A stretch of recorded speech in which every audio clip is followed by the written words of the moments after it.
We've all heard of Marie Curie, the intelligent woman to first win a Nobel Prize and discover the element radium. However, she raised an incredibly intelligent and hardworking daughter, Iréne Joliot-Curie, who was less commonly known. Irene was the 1935 recipient of the Nobel Prize in Chemistry and definitely deserved this incredible accomplishment. Now let's go over who she was and why she was deserving of this prestigious award. So, who was Iréne Joliot-Curie? Irene was born in Paris, France on September 12th, 1897. She was born the daughter of Pierre and Marie Curie and had a younger sister named Eve.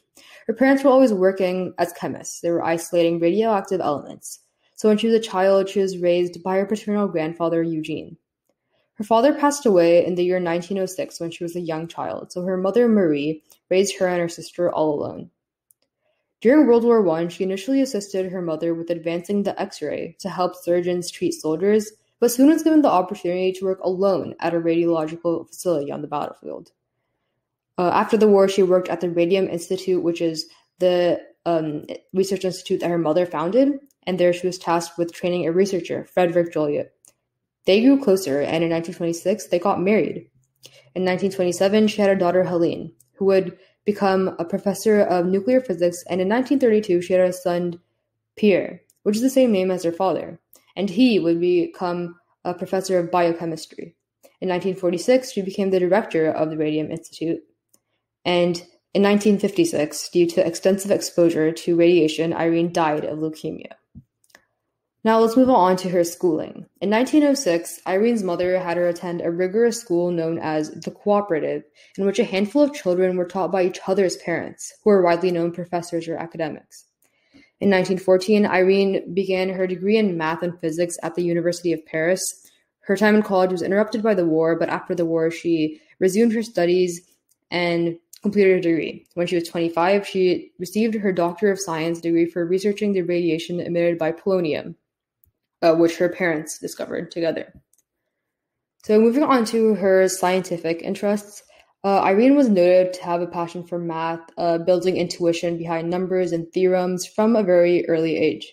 Before even completing her degree, Irene was heavily involved in radiology.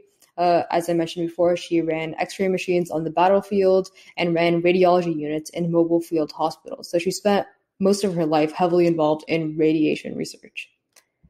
Now let's move on to her major contributions. So one major contribution that happened was that in 1933, Irene and her husband had calculated the mass of a neutron. So they figured out how to do that. And that was very new at the time. No one else had ever done that.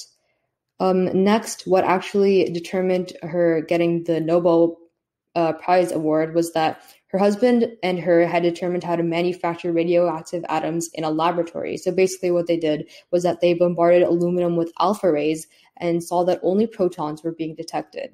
So basically they interpreted this as aluminum atoms being turned into radioactive atoms. And this is how they figured out how to artificially create radioactive atoms in a lab, which hadn't been done before. So that's why they got the 1935 Nobel Prize in Chemistry. And that was very interesting. Now let's move on to her non-scientific interests. So Irene was heavily involved in politics, and she was a strong advocate for women's rights, and she was very anti-fascist, anti-war. So Irene became a member of the World Peace Council and used her position to advocate for better women's education, which is something she was a strong advocate for. Moving on to interesting facts.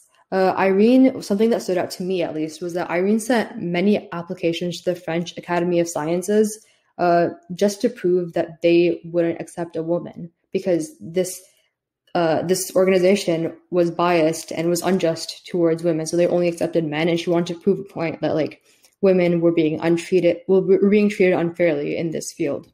Additionally, something else that stood out to me was that Irene and her husband had misinterpreted some of their experiments. So they actually identified both the positron and the neutron, but they didn't realize that they identified it.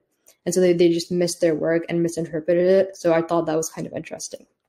Anyway, that's it. That's all that I have for information on Iréne Joliot-Curie. Thank you so much for listening, and I hope you learned something today.